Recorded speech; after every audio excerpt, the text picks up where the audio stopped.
Seeing the crowds at Penn State and Rutgers, I mean, they broke records, so that's been pretty cool. So we're honored to be a part of that, and excited for two very competitive matches this week. So we're gonna get a good test.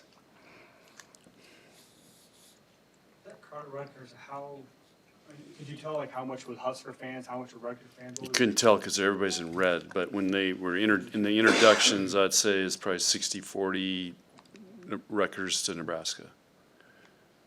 But it's amazing to me how many Nebraska fans are on the East Coast. When we go to Maryland, we're typically over 50%. Rutgers, we've always had a contingency there. But what was interesting, they bust in a lot of school kids, and those kids were all cheering for us, all waiting. I mean, we could have probably signed autographs for over an hour, but, we're trying to get back, and I felt bad because some of these guys probably drove 2-3 hours to get there, and, we can't take pictures and autographs because, it's a long trip. But anyway, it's great to see those. Again, our players, I think, we're all moved by the impact they're having on kids, and how excited they are to see our players. They're great role models. You get a chance to watch the documentary yet? Yeah, watched it Saturday. It's unbelievable.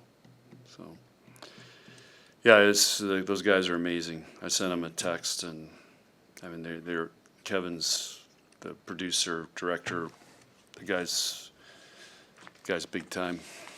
So very well done, and it's just it's almost like it's hard to believe that the Big Ten's doing a documentary on Nebraska volleyball. It's just, again, it's hard to believe, but how they ran through it, the history, and then capture it with a stadium match it was very moving. My phone blew up from people that have watched it, were emotional, impacted by that documentary. So it's a very powerful documentary. John, how much does that Penn State match do for this team moving forward, being in that kind of situation where you drop the first 2 sets, and how much will that help this team and the younger players down the line?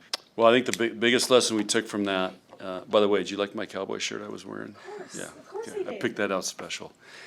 Because everybody was asking me, like, what's that background, So you've been there, Yeah, it's a great place. But back to Penn State, well, I think the biggest lesson for us is that, hey, we weathered a big storm. Penn State was playing great. We found a way to hang in there and win by 2 points. And that's, we talk about that all the time. And you look at a lot of the matches every weekend, they're coming down to 15-13, 16-14, 18-16 in the fifth. So sometimes you got to try to just be 2 points better. And that's the message that we learned from that. And it was a great job by our team of hanging in there. And their crowd's great. Its place is loud. And Penn State played great. Did their demeanor change at all once they fell down? 0-2? You talk about I just think they were playing at such a high level to start with. Eventually you're going to, it's called regression to the mean if you took stats in college. And eventually you're going to, come down more to, where is your mean in playing. And I just think they were playing at a really high level. And there wasn't much we could do. They were playing so well. And so they kind of came back down, and we kind of, took the haymaker and got back in there and found a way to start winning close games. You never saw any panic or any? No. The urgency rose, but not to the level of panic. Nope. This group's done a great job of that. They have a belief system that they've installed, and they're relying on it. How difficult is that to stick with it when the other team is playing at that level early on? It's really hard because you're just thinking, oh my gosh. And same with Rutgers. Rutgers came out and played they were like making these digs. I'm like, where the heck's this coming from? They're one of the lower hitting efficiency teams in the Big Ten. So people have been, they've had a hard time stopping people. And for a 3-game match, I mean, we had 132 sets in a 3-game match. Usually you're at 90. And so there was a lot of rallies in that match, and Rutgers played really, really well. We played well too. It's just Rutgers. So I think they were really inspired by the crowd they had. You know, it's a record crowd for them. It's like over 4,000 more than they've ever had, and you know, it's inspiring. Hey, John, how big have your two captains been in helping your freshmen not hit the wall or adjust if things like that happen where they get fatigued mentally as the Big Ten season, the grind goes on? Yeah, my respect for Merritt and Lexi goes up every week for the job that they're doing and how they're managing this team and how they're keeping everybody together. Those two are very, very gifted leaders, and they work really well together. And again, the best compliment I can give is just my admiration and respect goes up for them every week, watching them, how they're taking care of each other and our team. They're doing an amazing job. Because this isn't easy, what we're trying to do. It's not easy. And but they're, yeah, much respect. How do you see them take care of each other? Those two just work together, and they're constant communication. I think they're very close friends, and I just think they have a great pulse and feel of the team, and they just work off of each other. I mean, it's I don't want to call it chemistry. I just think it's a relationship that they have, and they know the responsibility they have, and they've really embraced it. And again, it's not easy. What we're trying to do is not easy, and so they've done an amazing job. How would you grade the sense of urgency for this team, and has it improved over the season? Well, it goes up and down every day.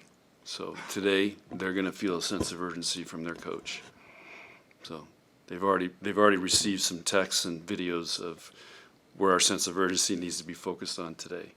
So it starts with me, and it's got to filter down. And I've challenged our coaches that we have to bring energy and a sense of urgency today, because this time of year it's easy just to try to get through it and get out. How would you say that it was against Penn State, especially early? And coming back? Well, it was we definitely had a sense of urgency against Penn State. It's just they were playing really well. So, but like I said, we found a way. Are there days when you take the foot off the gas a little bit? Me? No. But there's days I've got to, you know, we had, like, there was a flu bug ran through our team last week. So there's just days, and you just know that, you know, we just say, hey, we know you don't have everything today, but just give us what you got. And maybe we shorten it up, less reps. That's the art of coaching, that it's a constant balancing act. You know, just if you guys have ever gone to China and you go to their acrobatic shows, there's always these dudes that have about 27 plates going, spinning all at the same time, and they keep them going. That's what it feels like as a coach. I've actually used that in coaching clinics as an analogy or metaphor or whatever you call it. I need Lindsay Krause to tell me which one. But that's what you feel like. You're just constantly keeping all these plates, everything's spinning, and that's the art of coaching. Speaking of Lindsay Krause, how is she? I had a dream she would be in practice today, so we'll see. I don't know. She's working really hard. She's still using her boot, walking boot? I didn't see her yesterday, but on the trip she is, because it's just, you know, we're walking everywhere, and hotels, planes, all that stuff. Hey, how hard do you think that's been for her to watch some of these matches and not be able to participate? Brutal. Because, you know, she also is a leader on that team, especially when we're competing, and so it's been brutal for her. But she's doing a great job. I mean, she's hanging in there and working hard and really upbeat. Who's helping get her through it? Our trainer, Jolene. So she's the one that's, I mean, she's rehabbing hours every day. So, Is this the week where you give the freshmen the talk that they're no longer freshmen because no, season's I was thinking about that this morning, but we got a couple more weeks to go. So I think it's kind of at the end of the Big Ten, then they're no longer freshmen. But we never even I never even mentioned the word freshman with those guys. So I would never bring it up because I don't want them thinking they're freshmen. How challenging is this week? I mean, you come from a Sunday match, yesterday's off practice to a match tomorrow. How challenging is that quick turnaround for Northwestern? Yeah, the message is we're kind of not going to be in a routine now for the rest of the season. It's not going to be the typical Friday, Saturday. You know, we're playing weird days. Thanksgiving week is always a funky week. Then we don't know when we get to the tournament. We don't know what we're playing Thursday, Friday, Saturday. So that's going to be one of the themes today is there's no more. We're no more in our longer in our normal routine. It's we just gotta adjust and adapt but we got to try to stay in our routine as much as we can. So they can't change their routine because we have days off and here and there and so on. So, but okay, just so you guys know that today is voting day and it's government day, and the NCAA requires us to do something, to educate our players on voting and maybe read the Declaration of Independence or something. I don't know, but I asked Governor Pillen to come in. He's coming in Thursday, and I said, I think you got a great story to tell. You went from a football player to a pig farmer to the governor, so you got a great story to talk about how they should be involved in civic duty. So he'll be educating our team on Thursday. So I'm kind of fired up about that. Okay, guys, thanks.